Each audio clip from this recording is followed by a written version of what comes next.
누가복음 8장 42절로서 48절까지의 말씀. 오늘 본문 말씀을 통해서 여러분들께서 크게 위로와 은혜를 받으시길 바랍니다. 48절의 이 말씀, 주님의 이 말씀, 이 아침에 여러분들 들으시기를 바랍니다. 따라, 네 믿음이 너를 구원하였으니 평안히 가라. 아들아, 네 믿음이 너를 구원하였으니 평안히 가라. 이것이 이 아침에 엎드린 하나님 앞에 나와 엎드린 여러분들에게 주시는 주님의 말씀이신 줄을 믿으시기를 바랍니다. 본문은 우리가 잘 아는 내용이지요. 12해를 혈육증을 앓던 여인이 얼마나 고생을 했겠습니까? 그 여인이 주님을 만남으로 말미암아서 구원받은 그런 사건을 성경은 기록을 하고 있습니다. 혈루증은 우리가 잘 아는 대로 자기 몸에서 피가 그냥 빠져나가는 병이잖아요. 우리가 어릴 때에 초등학교, 중학교 다닐 때에 싸움들을 하지요. 싸움들을 하는데 옛날에는 그 반에서 누가 그 헤게모니를 잡느냐 이런 게 있었어요. 누가 제일 세냐. 지금도 뭐 그 아이들 세계는 똑같을 것이면 누가 제일 세냐. 그래 안 보이는 서열이 있는 거예요. 안 보이는 힘이 제일 세고 제일 주먹이 제일 센 녀석이 있고 저 밑에 가방 들고 따라다니는 그런 똘마니가 있고 그런 거예요.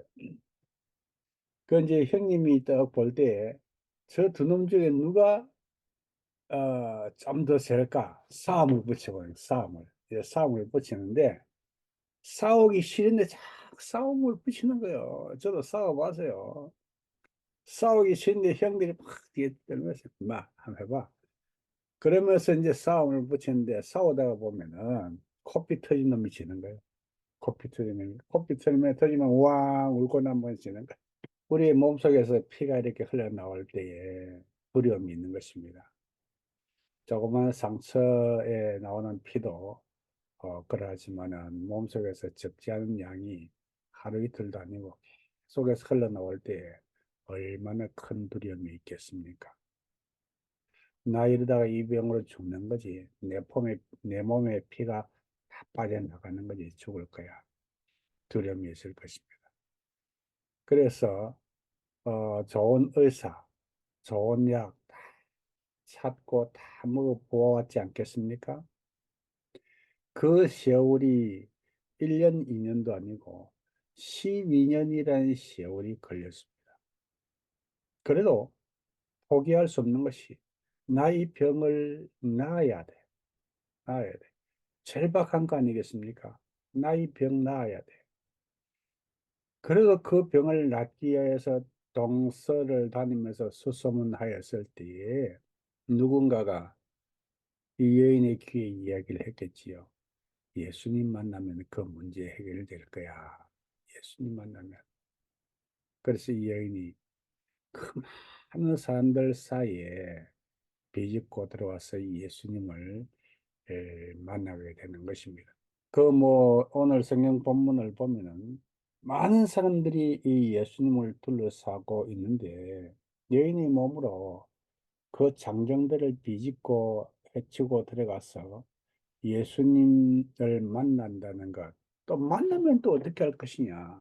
만나면 이 내 문제를 어떻게 그 많은 사람들 예수님 저렇게 분주하신데 예수님을 불러 세워놓고 예수님 제가 이리 혈류병을 얻어가지고 이렇게 전국을 다니면서 의사를 찾고 약을 찾아도 아무도 도와줄 수가 없었습니다. 오늘 성경 본문에 보니까 43절에 이 여인의 문제는 아무에게도 고침을 받지 못하던 문제였습니다. 이런 이야기를 자초지종을 예수님께 이야기를 해야 되는데 그런 상황이 되느냐는 거죠. 지금 이 뭐 역동적으로 예수님께서 움직이시는데 이 주님을 자꾸 이야기할 수 있는 이런 상황이 되느냐 이거예요. 저 여러분들이 가지고 있는 그런 문제들이 있지 않겠습니까? 하나님 앞에 내어놓고 사람의 힘으로 어찌할 수 없고 도움을 받을 수 없는 그런 문제들이 있지 않습니까? 이렇게 사람들을 만나서 이야기를 하다가 보면요. 문제가 없는 사람들이 거의 없는 거예요. 크고 작은 문제가 있네요. 크고 작은 문제가. 이것을 꼭 문제라기보다는 하나님 앞에 이 문제 이것을 들고 하나님 앞에 나오지 않을 수 없는 그런 기도 제목들이 있는 거예요. 하나님과 우리와의 관계 속에서 그 건이 하나님을 더 의지하고 붙들게 하는 그런 건이 아니겠습니까, 여러분? 그것을 문제라고 본다면 심각한 문제이지만은, 그러나 그것이 우리가 세상 사람들로부터는 희망을 찾을 수 없지만은 하나님께만, 우리 주님께만 그 문제의 해답이 있는 줄 알고 매달리도록 우리에게 주신 그 건, 기도의 줄, 그 문제는 기도의 줄이요 기도의 끈인 줄을 믿으시길 바랍니다. 그것이 있기에 우리가 매일 하나님 앞에서 주야로 엎드려서 기도하지 않겠습니까? 그래서 그 문제가 해결이 되느냐 안 되느냐, 그것보다 더 중요한 것은 우리가 하나님의 자녀로서 그 문제로 인하여서 매일 하나님 앞에 엎드리고 매일 하나님의 은혜를 구할 수 있는 자리로 하나님께서 우리를 인도하신다는 사실을 우리가 믿고 감사를 해야 될 것입니다.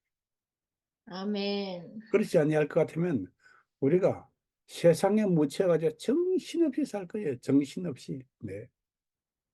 요즘 세상 얼마나 분주 복잡합니까? 여러분 개인적으로 하루 24시간 어떻게 24시간을 쓰시는지 한번 곰곰이 생각해 보시길 바랍니다. 별것 하지 아니했음에도 불구하고 하루 24시간이 그냥 휙휙 날아가는 거예요. 24시간이 모자라는 거예요. 그래가지고 밤 12시 넘어서 자는 사람들 많죠. 저도 어젯밤에 밤 12시 넘어 잤어요. 요즘 거의 밤 12시 넘어 자요.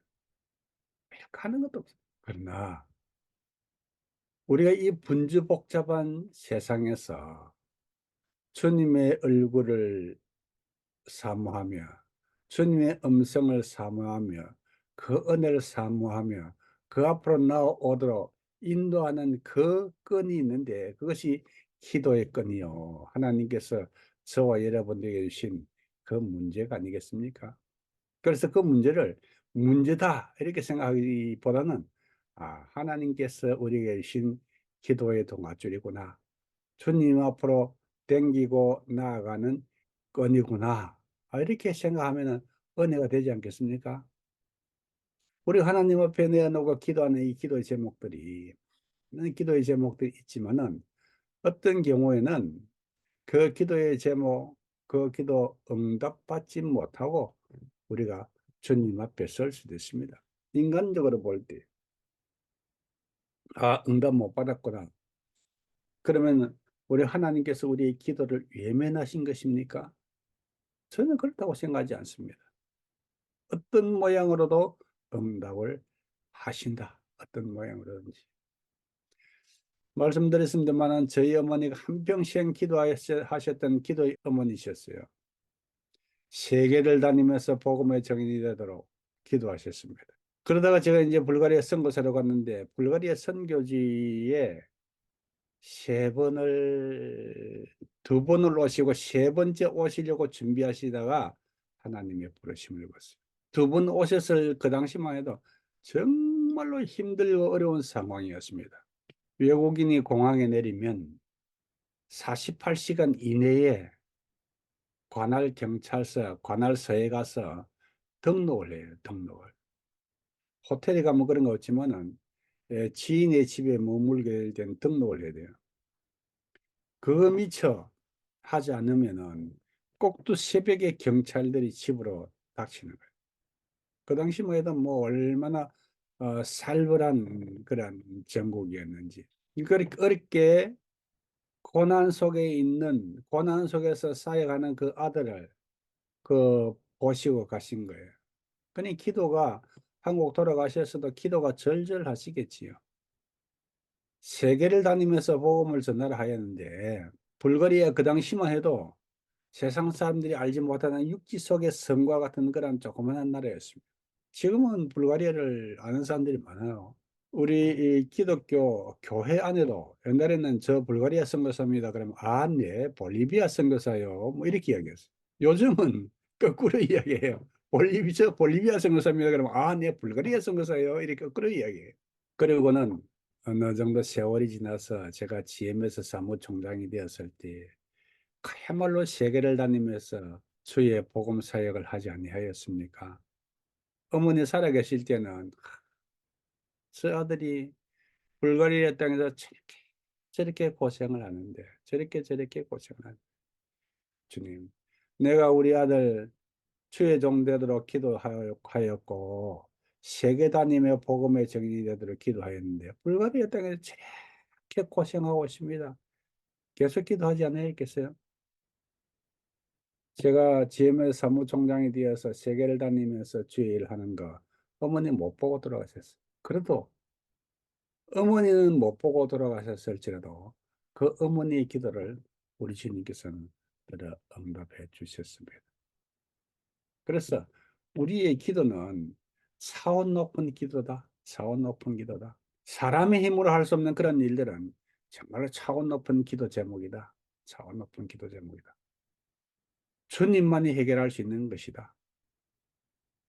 그 기도 제목은 우리를 주님 앞으로 인도하는 석과 같은 도구이다. 그 기도 제목으로 말미암아 우리가 주님 앞에 나오는 것입니다. 심지어 어떤 분은 나는 성령 충만한 은혜를 받아야 됩니다. 성령 충만한 은혜를 받아야 이게 한평생 기도 제목일 수도 있습니다. 어떤 분은 모세처럼 주의 얼굴을 보기를 원하나이다. 주의 얼굴을 보기를 원하나이다. 모세가 하나님께 주의 얼굴을 보기를 원하나이다. 하도 그러니까 네가 내 얼굴을 보지는 못하리라. 왜요? 하나님의 얼굴을 보고 살 사람이 없는 거지요. 네가 내 얼굴을 보지는 못하리라. 그리고는 모세를 바위 뒤에 숨기시고 하나님 지나가시면서 하나님의 등을 살짝 보여주셨어요. 우리는 여호와 하나님의 등이라도 살짝 보기를 원하는 것입니다. 하나님의 그 타치하심, 그거 원하는 것입니다. 그것이 우리 한평생 기도의 제목일 수도 있습니다. 실제로 그것이 한평생 우리 기도 제목이지요. 주의 얼굴을 보기를 원하나이다. 주의 음성을 듣기를 원하나이다. 꼭 무서운 일은 문제, 혈종을 얻은 이 여인의 이와 같은 무서운 문제만 아니라 그런 기도 제목이 은혜로운 기도 제목이 저와 여러분들에게 있을 수 있는 것입니다.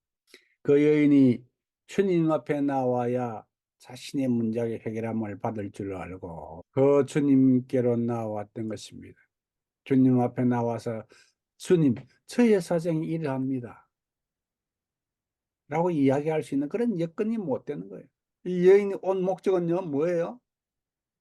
그런 상황이 못 되어도 그냥 주님 앞에 서서 뭐 이야기할 상황이 못 되어도 주님의 옷만 만져도 옷에 손만 대어도 내가 구원받을 것 같다는 그런 확신이 있어요. 그리고는 그 어려운 여건을 헤치고 나와서 주님의 옷에 손을 살짝 대는데 주님은 또 사람들이 밀려서 지나가시는 거예요. 주님의 옷에 손을 대는 그 순간에 우리 주님으로부터 치유의 능력이 흘러서 그 여인의 혈병을 깨끗이 치료하여 주셨던 것입니다. 그런데 이 여인도 그 순간 치유함을 받은 줄 알았고, 주님께서도 누가 내 옷에 손을 대어서 내게서 능력이 나가서 치유하신 줄을 주님께서도 아셨다는 것입니다. 영적인 일이지요. 영적인 일이.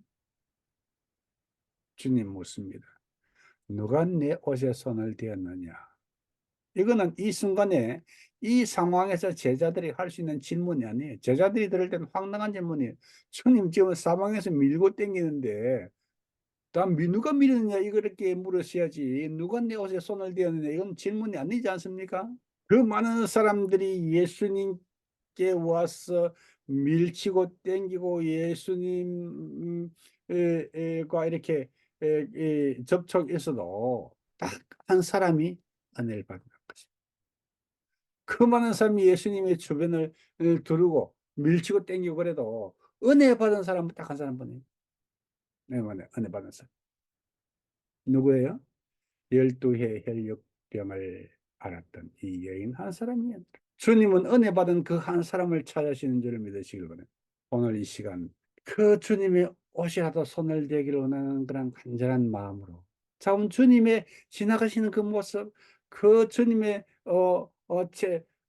채취, 그 옷까지라도 손이라도 닿기를 원하는 마음으로 엎드리신 여러분들에게 주의 은혜가 임하시는 시간이 될 줄로 믿으시기 바랍니다. 아멘. 그때 여인이 나옵니다. 여인은 그냥 그 옷에 손만 대는 것 정도로 소원을 했는데 치유함을 받았습니다. 그냥 많은 사람들이 밀치는 그 가운데에 살짝 옷에 손을 댔으니까 주님을 모르시리라 생각했는데 주님께서는 딱 한 사람, 자기를 지적하여서 부르신 줄을 이 여인이 알았습니다. 주님께 나와서 이야기합니다. 제가 왜 주님의 옷에 손을 대었겠습니까? 47절에 여자가 스스로 숨기지 못할 줄 알고 떨며 나와 엎드려 그 손댄 이유, 곧 나은 것, 중요한 것은 곧 나은 것을 모든 사람 앞에서 말하니라. 모든 사람 앞에서 말하니라. 우리가 치유함을 받고 은혜 받은 것을 어떻게 해야 돼요? 주님께서는 왜 써서 여인을 부르셨지요? 그냥 은밀하게 받은 그 은혜, 그거 말씀하시는 것이 아니고 그 받은 그 은혜를 모든 사람 앞에서 이야기하시도록 그 여인을 부르신 것입니다. 저와 여러분들이 받은 그 은혜 많죠. 주님 부르십니다. 누가 이 은혜를 받았느냐? 접니다. 이러저러한 이유로 주님께 매달리고 이렇게 저렇게 많은 세월 동안 주님 앞에 엎드려서 기도하다가 이렇게 은혜 받고 이렇게 구원받았습니다. 주님의 은혜로 말미암아 제가 구원함을 입었고 주님의 그 피 흘리심으로 인하여서 제가 나음을 입었습니다. 하나님의 자녀가 되었습니다. 이것을 어떻게 해요?